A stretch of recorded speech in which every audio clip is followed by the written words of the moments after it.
My name is Morgan Williams, and at 34 years old, I never imagined I'd find myself standing outside my mom's 60th birthday celebration, uninvited. My mom and I always had a close relationship, at least, I thought we did. But that all changed when my dad blocked the entrance with a cold look. "You're not on the list," he said, as if I were some stranger trying to crash a high-profile event. I stood there, a gift in hand, feeling my heart shatter. Before I tell you what happened next, let me know where you're watching from, and if you've ever felt left out by those who should care for you the most. Hit that like button. Growing up as the middle child in suburban Chicago wasn't easy. I always seemed to be overshadowed by my older sister Brooke, the perfect student, and my younger brother Tyler, the baby everyone adored. If you looked at our family photos, it was clear. Brooke stood in the center, surrounded by trophies. Tyler was always doted on, and me, I was just there. Sometimes, I wasn't even fully in the frame, but my mom was different. At least, she used to be. I still remember when I was 7, devastated because I wasn't invited to Melissa Anderson's birthday party. Dad shrugged it off, saying, "Not everyone gets invited to everything." But Mom, she didn't let it slide. She sat with me and we made party hats together. We had our own little celebration. "You're special in your own way, Morgan," she whispered. "Never forget that." When I was 12, I got 3rd place in the science fair for my solar system motto. It wasn't first like Brooke always managed to achieve, but Mom framed my certificate anyway. "It's not about being the best," she'd say. "It's about doing your best." She hung it right next to Brooke's wall of awards, even though Dad took it down 3 days later, claiming it cluttered the wall. But I knew Mom kept it tucked away in her bedside drawer. For my 16th birthday, things got tough when all my friends canceled on me for a popular girls' party. But instead of leaving me to wallow, Mom drove me 2 hours to the city to see a musical I had been dying to attend.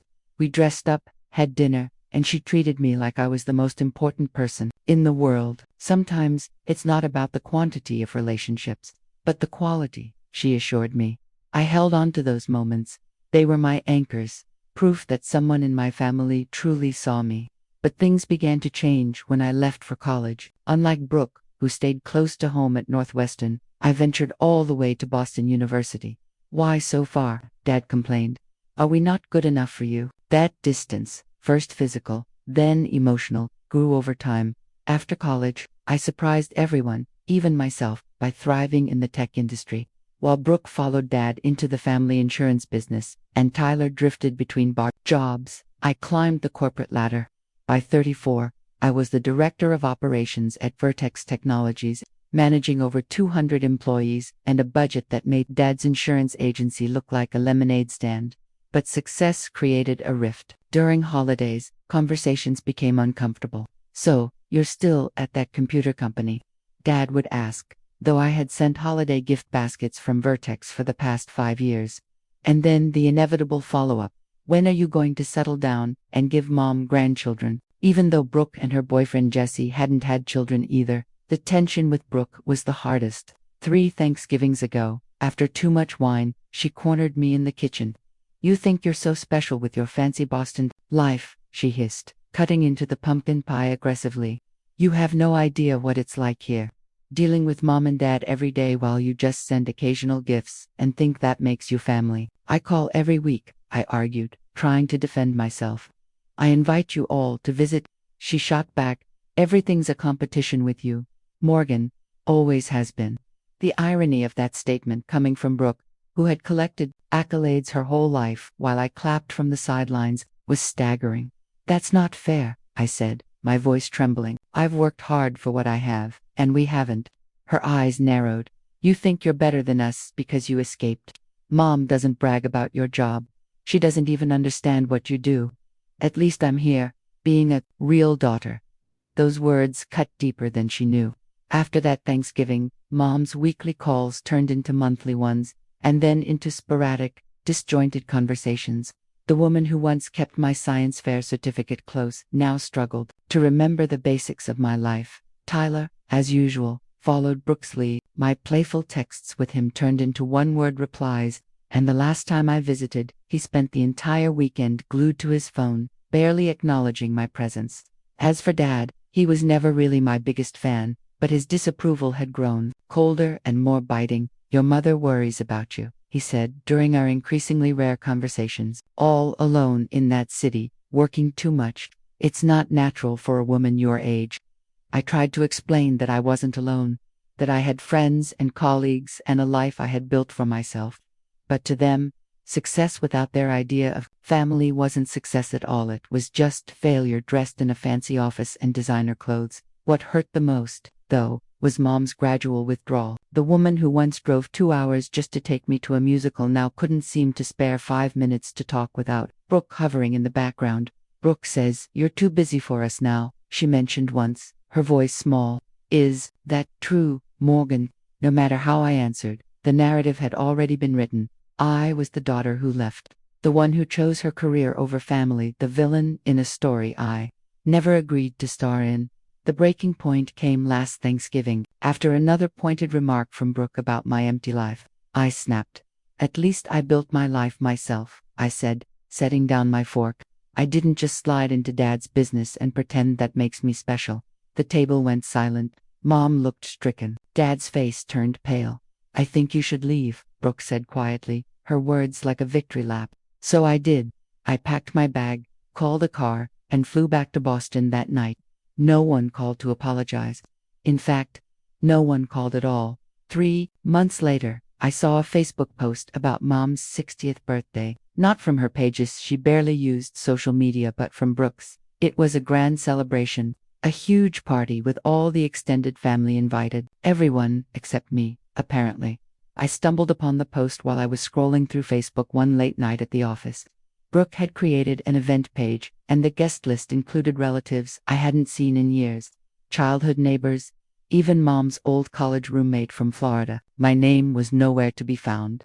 I stared at my screen, the blue light from my phone illuminating my face in the dark. It was nearly midnight in Boston, and I was still reviewing reports while the cleaning crew vacuumed around me. "Are you okay, Morgan?" My assistant Rachel appeared in the doorway, her concern obvious. "Yeah, just finishing up some things," I said quickly, minimizing the Facebook tab. "You know normal people don't work until midnight on Fridays," she said with a laugh. "Since when am I normal?" I smiled weakly, trying to mask my growing anxiety. After she left, I opened Facebook again and allowed myself to scroll through family photos. There was Mom's 59th birthday last year, which I had missed due to a last-minute client emergency. In Tokyo, Tyler's promotion to head bartender, which I had congratulated him on via text. Dad and Mom's anniversary dinner, everyone smiling, except for the empty space where I should have been.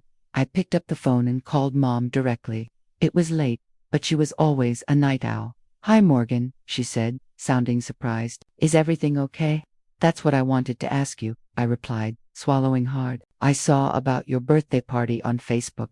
There was a pause. "Oh, that. I didn't get an invitation," I said quietly. "Well, double quotes." She hesitated. "Brooke said you were too busy. That big project you mentioned in Singapore next month." I pinched the bridge of my nose, feeling the familiar frustration build. "Mom, it's your 60th birthday. Of course I'd make time for that." Her voice softened. "Of course, you should come. It would be lovely to see you." The conversation felt strained, like we were both trying to reconnect, but something had been lost. The next morning, I booked a first-class ticket to Chicago. It was expensive, $2,100. I couldn't really afford, but I felt like this was important, that I needed to be there. I called Rachel from my apartment. "I need to take Friday off next week. Family thing." She was genuinely surprised. "You taking time off for family? Are you feeling okay?" "Just reschedule the meetings, please," I said, trying to sound casual. The whole process of preparing for this trip felt like an operation. I spent hours finding the perfect gift, a vintage emerald brooch from an antique shop that reminded me of one Mom had always admired from her grandmother's jewelry box. I paired it with a premium spa package at a resort she had mentioned wanting to visit. The total cost was just under $3,000.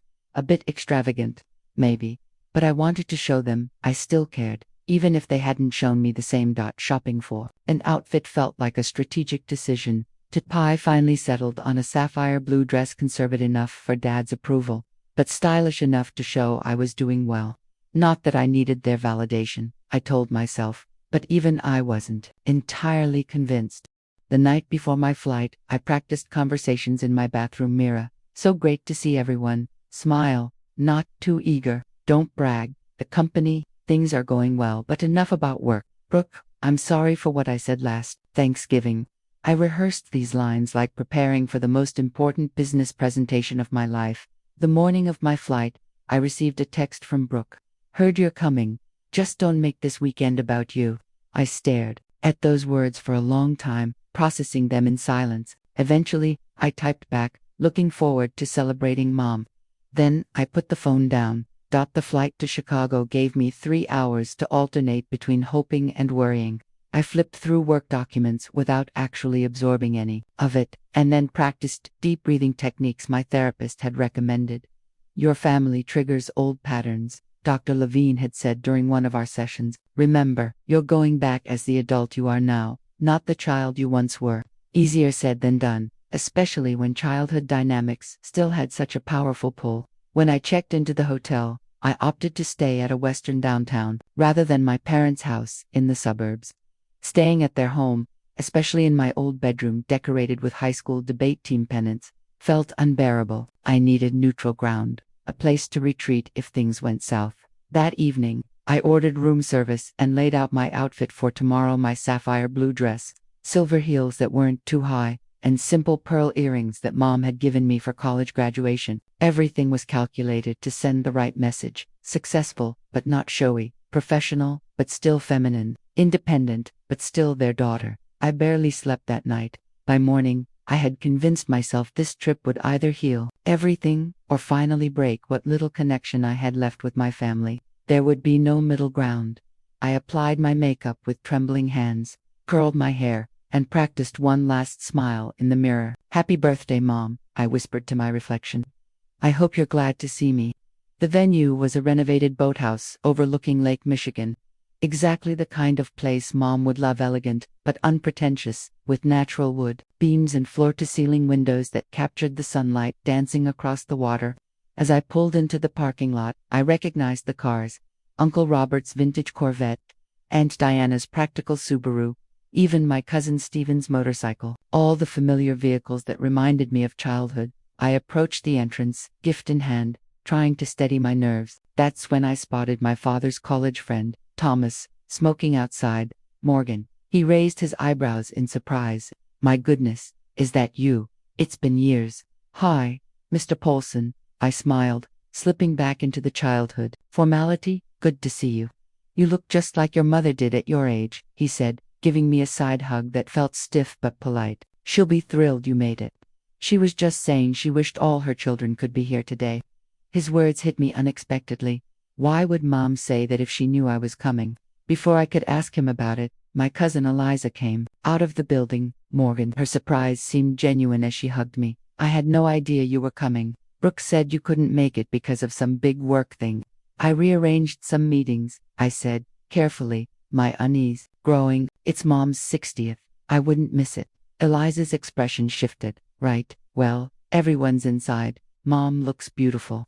I followed her to the entrance, where I saw Dad greeting guests. His hair was freshly cut, and he stood, military straight, as always, his posture rigid from years in the reserves. When he saw me, though, there was no smile. Instead, his face hardened into the reprimanding expression I knew so well from childhood. "Morgan," he said flatly, "what are you doing here?" The question knocked the wind out of me. "I'm here for Mom's birthday," I said, trying to sound casual, but my voice felt tight. "Is that so surprising?" He looked down at the clipboard in his hand, running his finger down a list of names. "You're not on the list." The words hung in the air between us, a sting I could feel deep in my chest. There must have been some mistake, I told myself. "I spoke to Mom last week," I said quietly. "She said I should come." Dad didn't budge. "There's no mistake. This party has been planned for months by people who are actually involved in your mother's life." His words hit harder than I expected. This wasn't a misunderstanding. It was intentional, public, humiliating. Behind him, I could see other guests watching, pretending not to notice, but absolutely watching. The cruelty of this moment was so deliberate, I almost couldn't breathe.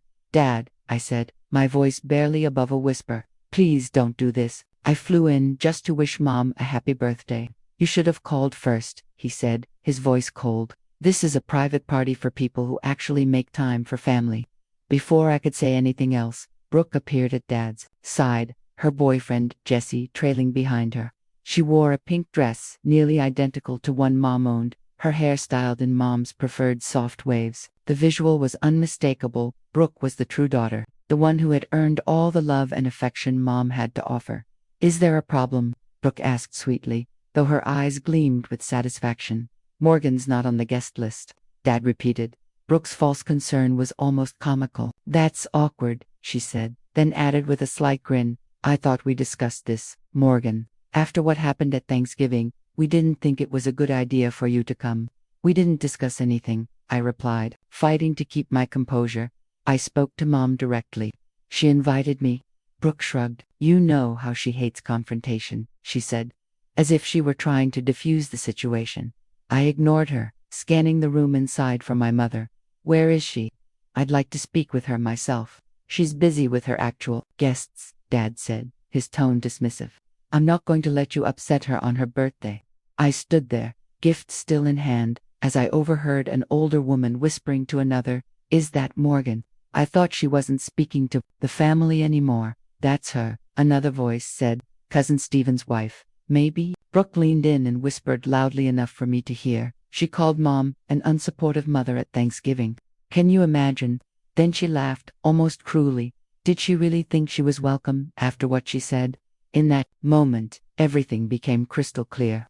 This wasn't just an exclusion. It was a planned humiliation. I wasn't being excluded by accident.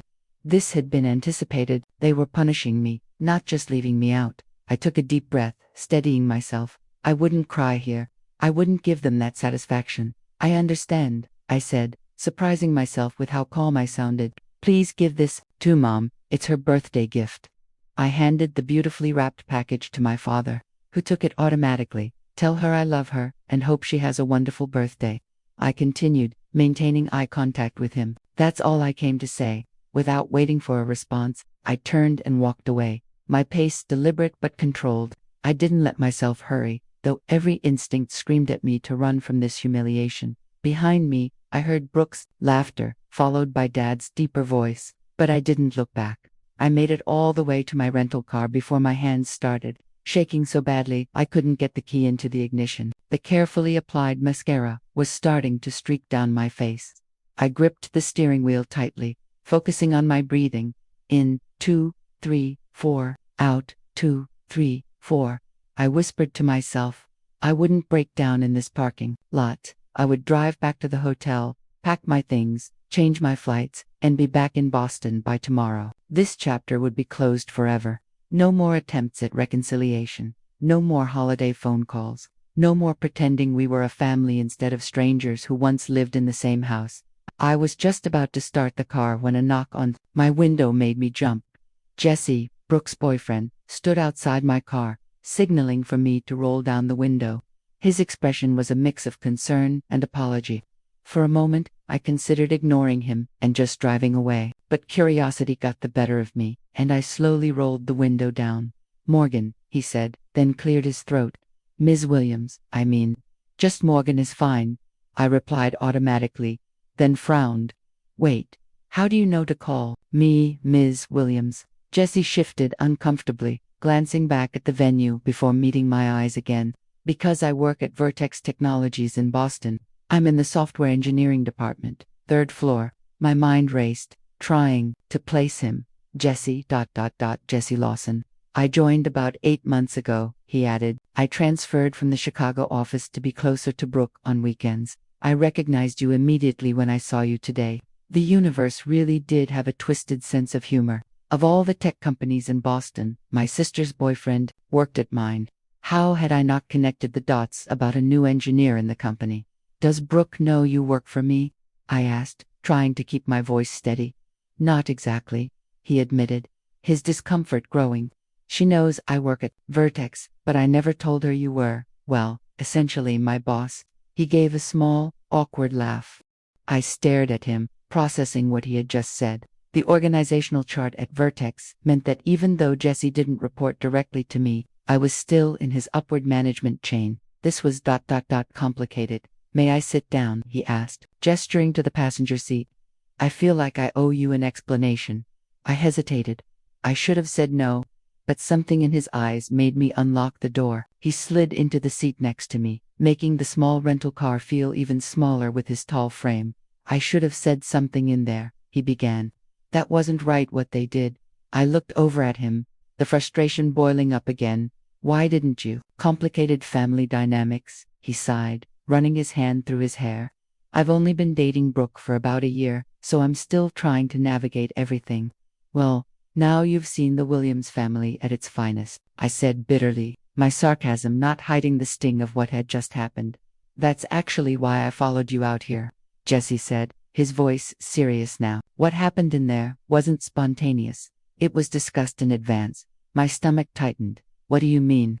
Last night at the rehearsal dinner, Brooke and your dad talked about what to do if you showed up, he explained, his eyes shifting uncomfortably. Your dad said he'd handle it. Your mom wasn't part of that conversation. My mind was reeling. They'd actually planned this, planned my humiliation. The thought that it had been discussed ahead of time, that my family had deliberately excluded me, felt like a punch to the gut. Does my mother even know I tried to come today? I asked, my voice barely a whisper. Jesse hesitated. She asked about you earlier, he said quietly. She wondered if you might surprise her. Brooke told her you'd sent your regrets weeks ago. That's a lie, I whispered, a sinking feeling spreading in my chest. I never said that. I know, Jesse nodded, his face sympathetic. I've picked up a lot over the past year. Brooke talks about you constantly. Is it all flattering? I asked dryly, unable to hide my bitterness. It's complicated, he said, choosing his words carefully. There's a lot of jealousy there. She compares herself to you all the time, though she'd never admit it. Jealous of what? I couldn't keep the disbelief from my voice. She's the golden child, Jesse said simply. Always has been. But you're the one who got away. His words hit me hard.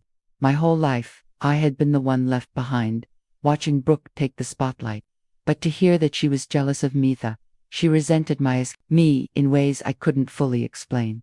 You built something entirely your own, Jesse continued, and at work, he trailed off, clearly unsure of how to continue. At work, what? I asked, my curiosity piqued. You're respected, Morgan, really respected, he said, finally meeting my eyes. People talk about your leadership, style, your strategic thinking. When I realized Brooke's sister Morgan was the same Morgan Williams everyone at Vertex admires, it was strange. Reconciling those two images, I sat there in stunned silence, trying to absorb what he was telling me. I had felt like a failure in my family's eyes for so long, but apparently, I had become a role model at work without even realizing it. Brooke's been systematically poisoning your relationship with your parents, Jesse continued. Small comments, reframing your absences as deliberate rejections, exaggerating arguments. When your mom mentioned missing you, Brooke would remind her of some perceived slight, and my mother believed her. I felt a sharp pain at the thought of my mom being manipulated like that. Brooke had been controlling the narrative, twisting the truth to make me the villain in our family's story. Jesse paused, looking uncomfortable. Your mom's been having some health issues, he said gently. Nothing severe, but enough to make her more vulnerable to manipulation. Mild depression, some memory issues. The implications hit me like physical blows. While I had been focused on building my career in Boston, Brooke had been constructing an entirely different reality back home in Chicago. A reality where I was the villain, the cold-hearted daughter, who abandoned her family for corporate success. Why are you telling me this? I finally asked, my voice raw. You're dating my sister. Your loyalty should be to her. Jesse looked down at his hands, visibly uncomfortable. Because what happened in there was wrong. And because of I've seen how you treat people with respect, even when they make mistakes. The stories don't match up. He paused, glancing at me with a wry smile. Also, selfishly, it's awkward when your girlfriend's family drama involves your boff. Despite everything, I laughed a little, the tension breaking for just a moment. I can imagine.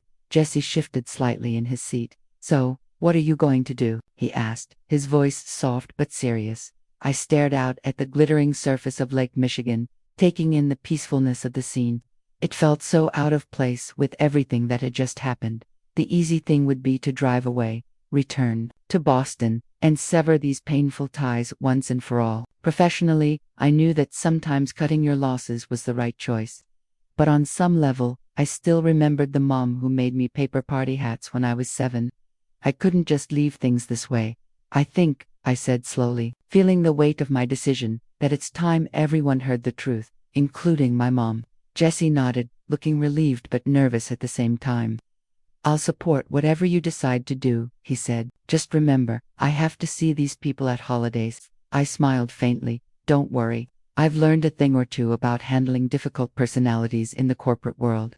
As we walked back toward the venue, I felt an odd sense of calm. This wasn't what I had planned for today, but maybe, just maybe, it was exactly what had been needed for years. Walking back into that building was one of the hardest things I'd ever done, harder than my first major presentation to the board, harder than firing someone I had personally hired. This required a different kind of courage, the kind you need to face people who've known you since you were a child, who still think they have the right to define who you are. Jesse and I entered through a side door, avoiding my father's checkpoint at the main entrance. The celebration was in full swing now, with about 60 people mingling around circular tables. A slideshow of family photos was playing on a large screen.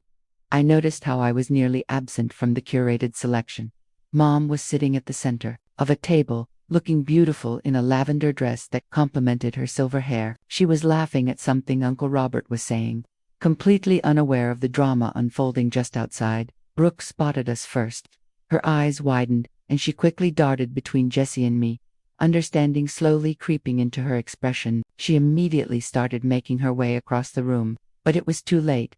Jesse stepped forward, his voice loud enough for the whole room to hear. Everyone, I'd like to introduce Morgan Williams, Patricia's daughter, he announced, adding with perfect timing, and, just to be clear, my boss at Vertex Technologies. The room went completely silent. Mom's head snapped up, her eyes finding mine with a mix of confusion and what appeared to be real joy. Morgan, she exclaimed, standing up, her napkin falling forgotten to the floor. You came.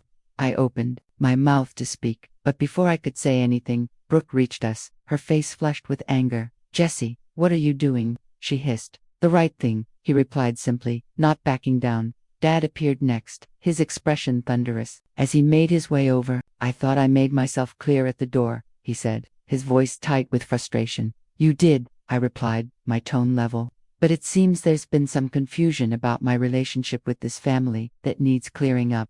Mom was still standing, looking between us with growing concern. What's going on, Robert? Why do you look so angry? Morgan, sweetheart, I'm so happy you're here, Mom added, her sincere joy at seeing me confirming what Jesse had said. She hadn't known about the rejection at the door. I felt both relieved and furious at the same time. It had been a misunderstanding, at least, on Mom's part. But for Brooke and Dad, this exclusion had been calculated. I gently reached for Mom's hands. I need to ask you something important, I said, my voice softer. Did you think I didn't want to come to your birthday? Her confusion was evident in her face. Well, Brooke said you were too busy with work. That big project you mentioned in Singapore. I never said that, I said firmly. In fact, when we spoke last week, I specifically told you I would be here. I took time off work to fly in. But then why? I looked at her, then at Brooke, then back at my father. Why was I turned away at the door? I could see the realization hit Mom like a wave. You were at the door, she asked, her voice filled with disbelief. Dad told me I wasn't on the guest list. I continued, that this party was for people who actually make time for family. Mom's face turned from confusion to shock. Robert, is this true? Dad's face tightened. We discussed this, Patricia, after what she said at Thanksgiving. We discussed no such thing. Mom interrupted, her voice sharper than I'd heard in years. Morgan is my daughter. Of course, she's welcome at my birthday. The room had gone so quiet, I could hear the ice in glasses clinking. I hadn't imagined the confrontation like this, standing in front of extended family and Mom's bridge club. But maybe that was the point. Public accountability. There's been a pattern, I said, addressing Mom directly, but still aware that we had an audience. For years now, things I've said have been twisted. Absences due to work have been framed as deliberate neglect. My life choices have been turned into rejections of family. Brooke stepped forward, her smile tight. This is hardly the time or place. Morgan, always making everything about yourself. Evan, Mom's birthday. That's exactly what I mean, I said, gesturing to her. That characterization of my selfish, self-centered is the narrative that's been created, but it's not true. I turned to face the room. Many of you have known me since childhood. I haven't always been perfect, but I've always loved my family. My career took me to Boston, not Mars. Phone calls work both ways. Visits work both ways. Cousin Stephen nodded slightly, and I saw Aunt Diana whispering to Uncle Robert. Brooke, I continued, keeping my voice professional, the same tone I used in difficult work negotiations. Brooke has been systematically undermining my relationship with our parents, exaggerating conflicts, reframing my achievements as abandonments. That's ridiculous.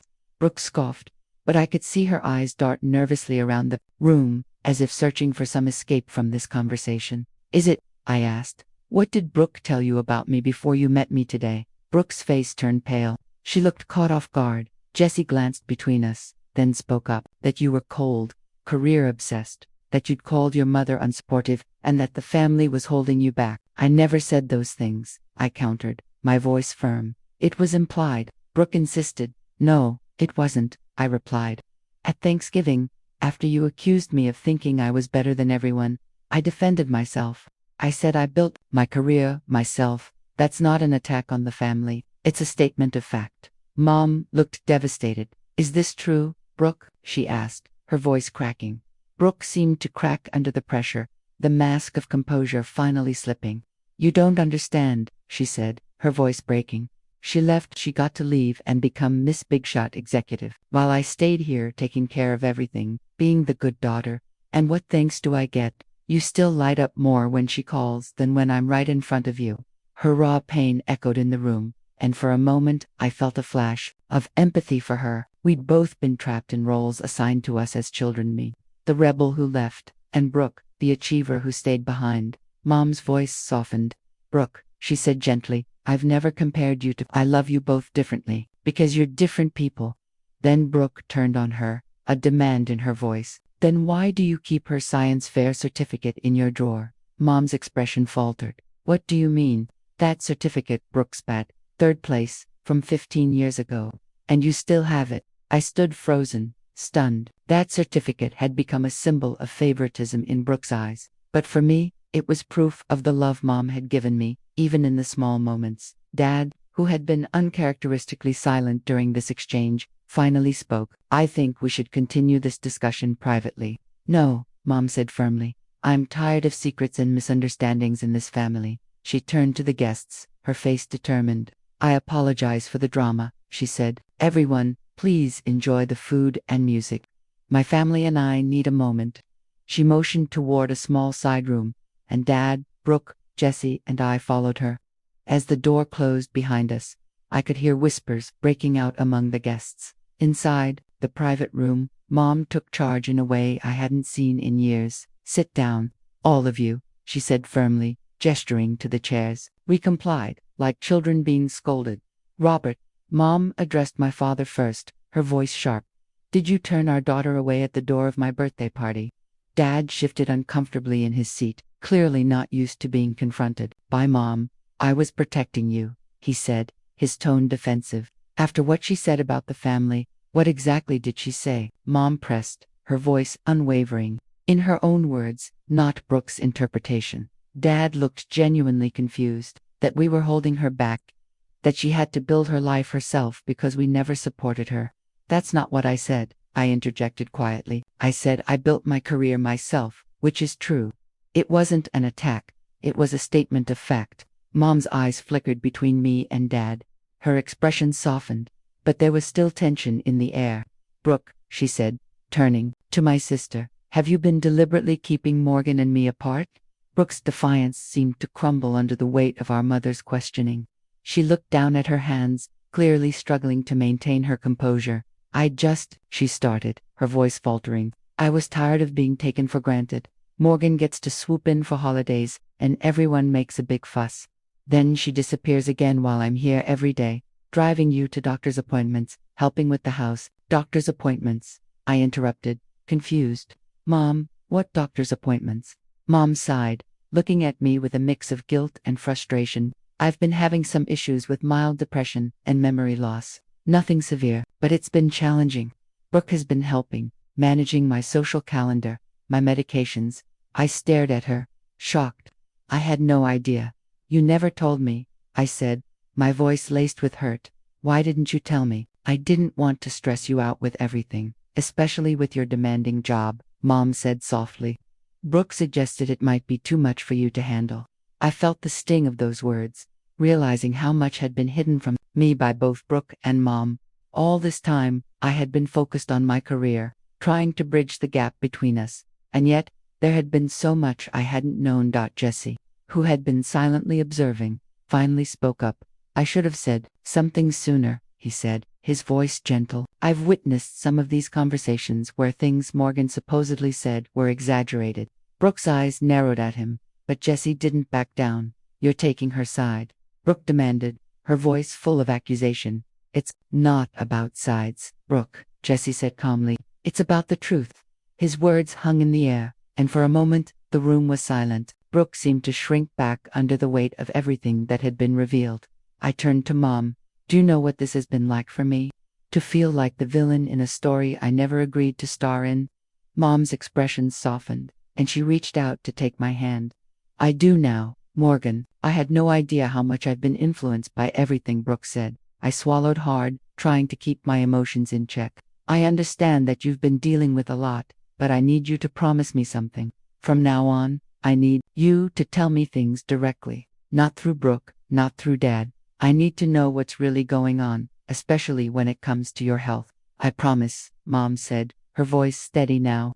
I'll make sure you're included in everything from now on. The room was heavy with emotion, and I could feel the weight of the years of misunderstandings and resentment slowly starting to lift. We weren't fixed, far from it. But this was a start, a real one. After a moment of silence, Dad cleared his throat. I may have misjudged some things, he said quietly. If what you're saying is accurate. He trailed off, unable to complete the apology. But the fact that he had said anything at all felt like a small victory. Brooke remained silent, her face streaked with tears. The perfect daughter she'd tried so hard to be was unraveling before our eyes, and it was hard to tell whether she was mourning that loss or relieved to finally let go of the burden. This won't be fixed in one conversation, I said, my voice calm but resolute, but it's a start. Mom nodded, squeezing my hand. It's a start. As we prepared to leave the room and rejoin the party, Mom held me back for a moment. She smiled softly and looked at the gift I had brought her, still resting in her lap.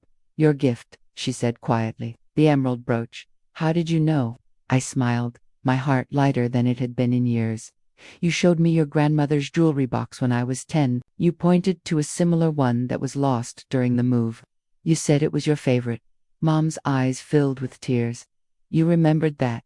After all these years, I squeezed her hand, feeling a warmth I hadn't felt in so long. I remember everything important, Mom. She reached up to wipe away a tear, and I saw the joy in her eyes, the same joy I'd seen when I was a child. It felt like a new chapter was beginning, one where we could truly see each other for who we were, without the layers of hurt and miscommunication we'd built up over the years. We walked back into the celebration. The tension's still there, but somehow lighter. The truth, even painful truth, weighed less than lies. And as the guests slowly resumed their conversations, I noticed something unexpected. Family members approaching me, actually making connections rather than small talk. Even Dad made an effort, awkwardly asking about my work with genuine interest, for perhaps the first time. Brooke remained distant, processing the shift in her own way. Healing this relationship would take the most time, if it could even be healed at all. But as Mom cut her birthday cake, with me standing on one side and Brooke on the other, both of us reflected in her smile. I felt something I hadn't expected to find that day. Hope. The Monday after Mom's birthday, I returned to my office in Boston with the emotional equivalent of a hangover. The confrontation had been necessary, but it was draining. I extended my stay through Sunday, spending time with Mom, having awkward but civil conversations with Dad, and giving Brooke the space she clearly needed. Rachel looked up from her desk when I walked in, coffee in hand. So, how was the family reunion? She asked, raising an eyebrow. Eventful, I replied, managing a small smile. Very eventful. And did they appreciate the amazing, successful woman you've become? She asked, only half joking. Double quotes actually. I hesitated, surprising myself with the realization. I think they're starting to. The professional implications of the weekend hit me around 11 that morning when I received an email from HR confirming a departmental transfer request for Jesse Lawson. My sister's boyfriend was moving from the software engineering team to the product development team, a lateral move that would take him out of my reporting chain. Professionally appropriate, personally complicated. I called Jesse that afternoon. You didn't have to transfer departments, I said, when he answered. It seemed like the right thing to do, he replied. Cleaner boundaries, given everything. How's Brooke taking all of this? I asked. The question I'd been avoiding. Jesse sighed heavily. She's struggling. Your confrontation shattered the narrative she's been living in. She gave me an ultimatum Saturday night. My stomach twisted. What kind of ultimatum? You or me? He said simply. My jaw clenched. What did you tell her? That I respect myself too much to let anyone dictate my career choices, he replied, his voice calm but firm. We're taking a break while she processes everything. I felt a stab of guilt. I never meant to come between you two. Didn't, Jesse assured me. This was coming anyway. I've been noticing patterns in how she handles conflict. Your confrontation just accelerated things. After hanging up, I stared out my office window at the Boston skyline. My mind, a swirl of emotions. The personal and professional had collided in ways I hadn't anticipated. It was creating ethical challenges that no business school had ever prepared me for. I scheduled an emergency session with Dr. Levine, my therapist, that afternoon. You stood up for yourself, she noted after I recounted the confrontation. How did that feel? Terrifying, I admitted. And then liberating. The family dynamics you've described are classic, she continued. The golden child who stays versus the scapegoat who leaves. Your sister's identity became wrapped up in being the good daughter who sacrificed, while you became the selfish one who pursued your own path. Neither characterization is accurate or fair. How do we fix it? I asked, the weight of everything still pressing on me. Dr. Levine smiled gently. That's the million-dollar question. It starts with continued honesty and adjusted expectations. Your family won't change overnight, if at all. 2 weeks after the birthday party, Mom called with news that made my heart sink. Her doctor had confirmed early-stage cognitive decline. Not Alzheimer's, but noticeable memory issues that would likely progress. I should have told you sooner, she said, her voice small. Brooke thought. I mean, it was her idea not to tell you. Mom, I interrupted gently, my voice full of compassion. I need you to make me a promise. From now on, you'll tell me these things directly. Not through Brooke, not through Dad. We need to rebuild our relationship without intermediaries. I promise, she said, and for the first time in years, there was a new determination in her voice. In fact, I've been thinking, would it be possible for me to visit you in Boston? See your life there? The question stunned me. In 15 years, neither of my parents had visited me in Boston. I'd love that, Mom, I said, my voice full of warmth. When were you thinking? Next month, she said. Your father has a fishing trip planned, and I thought. Her voice trailed off, but the implication was clear. She wanted to visit on her own, without the family dynamics interfering. I'll send you flight options tonight, I promised. I can't wait. At work, I threw myself into the Singapore expansion with renewed focus. The personal clarity I had gained somehow translated into professional sharpness. I found myself making bolder strategic decisions, pushing back more confidently against bad ideas, advocating more fiercely for my team. Something's different about you, my boss Alan commented after I successfully negotiated a complicated vendor contract, more centered. I'm learning to bring my whole self to work, I replied, surprising us both with the personal disclosure. The Jesse situation remained delicate. We maintained strictly professional interactions at the office but occasionally met for coffee on weekends to process the ongoing family drama. His relationship with Brooke remained on pause, though they still communicated sporadically. She's seeing a therapist, he told me during one of our coffee meetings. Your mom insisted that news gave me more hope than anything else. Couldn't help but feel a spark of hope too. Brooke voluntarily seeking help suggested she might be ready to examine her role in the family dysfunction. 3 months after the birthday confrontation, I received the most unexpected email of my career. The CEO wanted to meet with me to discuss a new VP position overseeing global operations. The promotion would mean more responsibility, more travel, and significantly more visibility within the company. During the interview, CEO Stephanie Davis asked something unexpected. The role requires difficult conversations and standing firm under pressure, she said. Tell me about a time you've demonstrated those qualities outside of work. I took a deep breath, then shared a carefully edited version of the birthday confrontation, focusing on the principles of truth-telling and boundary setting rather than the messy family details. When I finished, Stephanie nodded thoughtfully. That's exactly why we're considering you for this role, Morgan. Your technical skills are exceptional, but it's your integrity and courage that sets you apart. A week later, I accepted the VP position. The first person I called was my mother. I'm so proud of you, she said, her voice clear and present in a way it hadn't been in years. I always knew you were destined for important things.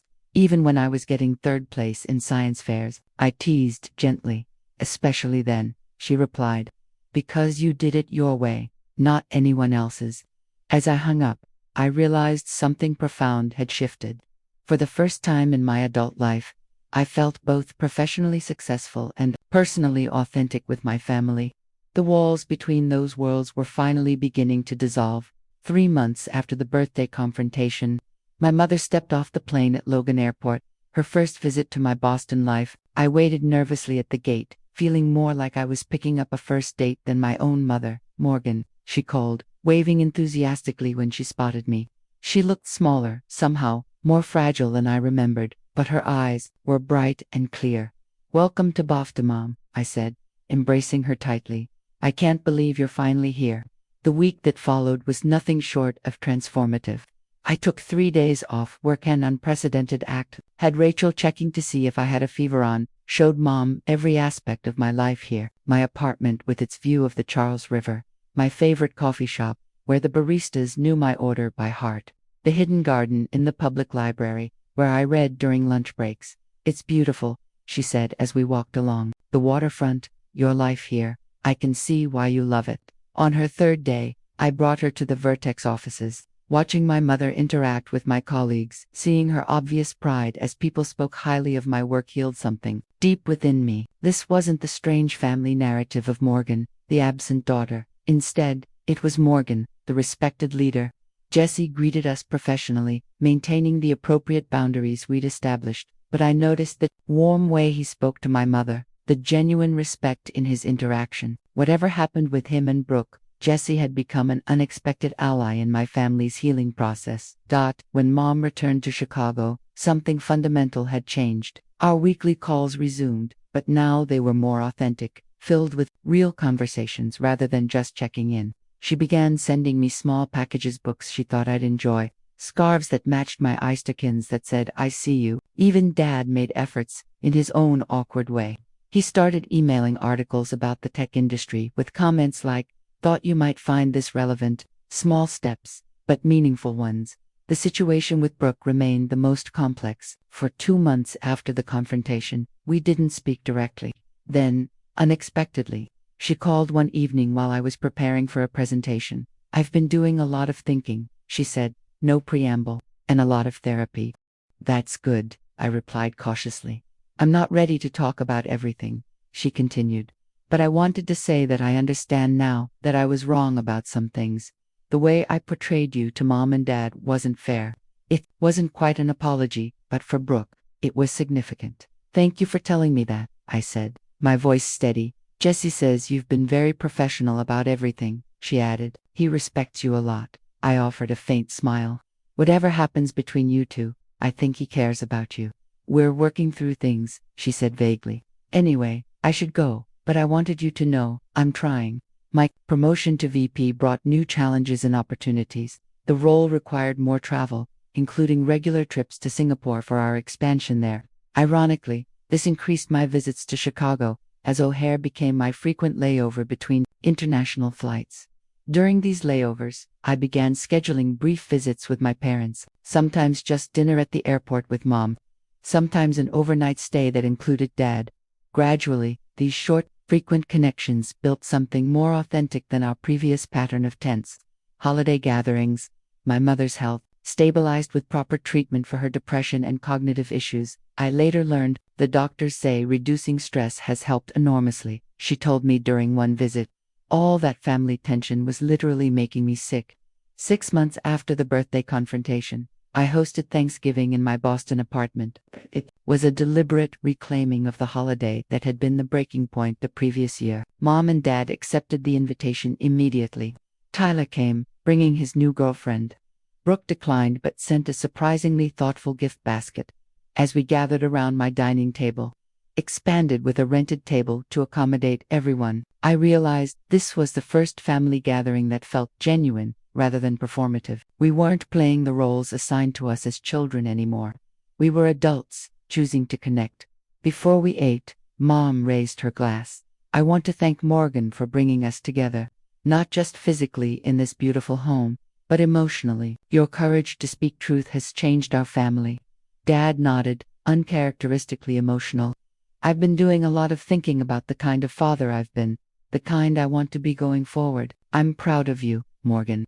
Your success, yes, but more importantly, your integrity. That acknowledgement, so long desired and never expected, brought tears to my eyes. Later that evening, as everyone helped clean up another First and Williams family history, I received a text from Brooke. Hope dinner went well. Maybe next year. Those 4 words contained more hope than 1,000 forced family photographs. The professional lessons from this personal journey were profound. My leadership style evolved, becoming more authentic and compassionate. I found myself mentoring younger women at Vertex, sharing edited versions of my own journey.